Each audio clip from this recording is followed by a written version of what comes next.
చేబ్రోలు కిరణ్ కుమార్. ఈ పేరు ఇప్పుడు ఆంధ్రప్రదేశ్ వ్యాప్తంగా మారుమోగిపోతోంది. కిరణ్ ఆంధ్రప్రదేశ్ ఐటీడీపీ కార్యకర్త. ప్రస్తుతం రాష్ట్రంలో టీడీపీ ప్రభుత్వం అధికారంలో ఉండటంతో హద్దులు దాటాడు. నోటికి ఏది వస్తే అది వాగేశాడు. ఆ తర్వాత తప్పు జరిగిపోయింది, క్షమించమంటూ వేడుకున్నాడు. అసలు చేబ్రోలు కిరణ్ కుమార్ చేసిన తప్పేమిటి? పోలీసులు ఎందుకు అరెస్ట్ చేశారు? గుంటూరు జిల్లాకు చెందిన చేబ్రోలు కిరణ్ కుమార్ ఐటీడీపీ కార్యకర్తగా చెప్పుకుంటూ చాలా రోజులుగా పలు యూట్యూబ్ ఛానల్స్కు ఇంటర్వ్యూలు ఇస్తున్నాడు. ఎన్నికల ముందు నుంచి కిరణ్ కుమార్ తెలుగుదేశానికి మద్దతుగా వీడియోలు చేస్తూ వస్తున్నాడు. కామన్ మ్యాన్ కిరణ్ పేరుతో సోషల్ మీడియాలో బాగానే పాపులర్ అయ్యాడు కూడా. అయితే ఇటీవల మాజీ సీఎం జగన్మోహన్ రెడ్డి భార్య వైఎస్ భారతిపై రాయటానికి వీలు లేని విధంగా విమర్శలు చేశాడు కిరణ్. ఇటీవల జగన్మోహన్ రెడ్డి పోలీసులపై విమర్శలు చేస్తూ బట్టలుడదీస్తా అనే మాటకు కౌంటర్గా కిరణ్ ఆయన సతీమణిని టార్గెట్ చేస్తూ జగన్ అసలు మగాడు కాదని, ఆయన భార్య భారతి రోజు ఉదయం 3 గంటలకు అవినాష్ రెడ్డితో ఫోన్ మాట్లాడుతుందని, జగన్ ఏం చేయలేడు కాబట్టే భారతి అవినాష్ రెడ్డితో ఉంటుందని, అందుకే జగన్ పిల్లలు అవినాష్ రెడ్డి హైట్ ఉన్నారని, ఆ దేవుడు ఎప్పుడో జగన్ మగతనాన్ని తీసేశాడని, అందుకే పోలీసులు బట్టలూడదీసి వారితో red light area business run చేయాలి అనుకుంటున్నాడని నోటికొచ్చినట్టు మాట్లాడేశాడు. ఈ వీడియో వైరల్ కావడంతో వైసీపీ నేతలు, శ్రేణులు ఒక్కసారిగా అతనిపై భగ్గుమన్నారు.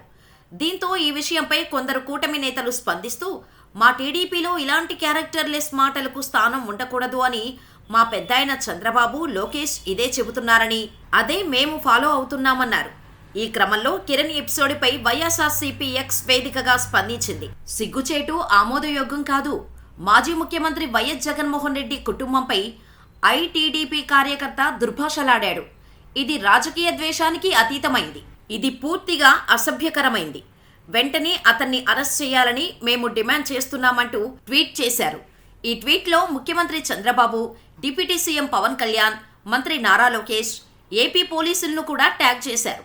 మరోవైపు చేబ్రోలు కిరణ్ చేసిన వ్యాఖ్యల్ని టీడీపీ నేతలు, కార్యకర్తలు తప్పుబడుతూ ట్వీట్లు చేశారు. అతడిపై చర్యలు తీసుకోవాలని కోరారు. దీంతో ఈ విషయాన్ని సీఎం చంద్రబాబు కూడా సీరియస్గా తీసుకున్నారు. మహిళలపై ఇలాంటి వ్యాఖ్యలు చేసేవారని ఉపేక్షించేది లేదంటూ పార్టీ నుంచి సస్పెండ్ చేస్తున్నట్టు ప్రకటించారు.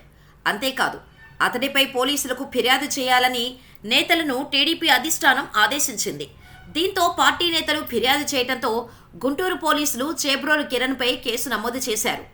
ఆ వెంటనే రంగంలోకి దిగిన పోలీసులు సెల్ఫోన్ టవర్ లొకేషన్ ఆధారంగా విజయవాడ టు ఇబ్రహీంపట్నం మధ్యలో కిరణ్ కుమార్ ఉన్నట్టు గుర్తించి అదుపులోకి తీసుకున్నారు. అక్కడి నుంచి గుంటూరు తరలించారు. శుక్రవారం ఉదయం న్యాయస్థానంలో హాజరుపరిచారు. నిందితుడు కిరణ్ కుమార్పై మహిళల ఆత్మగౌరవానికి భంగం కలిగించడం వంటి బెయిల్కు వీల్లేని సెక్షన్ల కింద కేసు పెట్టి అరెస్ట్ చేసింది. అరెస్టుకు ముందు తాను చేసిన వ్యాఖ్యలపై విచారం వ్యక్తం చేస్తూ కిరణ్ కుమార్ ఒక వీడియో విడుదల చేశాడు. నా మాటలు ఎవరినైనా బాధించి ఉంటే క్షమించమని కోరుతున్నా. ఈ వ్యాఖ్యలు ఎలాంటి దురుద్దేశంతో చేయలేదు. క్షణికావేశంలో మాత్రమే చేశా. క్షమించండి అంటూ కిరణ్ కుమార్ మరో వీడియో విడుదల చేశాడు. అయినా పార్టీ అధిష్టానం మాత్రం వెనక్కి తగ్గలేదు. ప్రతిపక్ష, స్వపక్ష నేతల భార్యలు, వారి ఇళ్లలోని మహిళలపై ఎవరైనా కామెంట్లు చేస్తే సహించేది లేదని ముఖ్యమంత్రి చంద్రబాబు గతంలోనే హెచ్చరించారు. అయినా పార్టీ లైన్ దాటి వ్యాఖ్యలు చేయడంతో సీఎం చంద్రబాబు ఆదేశాల మేరకు కిరణ్ కుమార్ అరెస్ట్ అయ్యాడు. అయితే చేబ్రోలు కిరణ్ గతంలో వైసీపీ మాజీ మంత్రి ఆర్కే రోజా పైన తీవ్ర విమర్శలు చేశారు. ఛాంపియన్స్ ట్రోఫీ సందర్భంగా మరో యూట్యూబ్ ఛానల్తో మాట్లాడుతూ రోజాను ఫైనల్ గురించి మాట్లాడొద్దని కోరాడు. ఆమె నోరు విప్పితే ఫైనల్లో ఇండియా ఓడిపోతుందన్నాడు.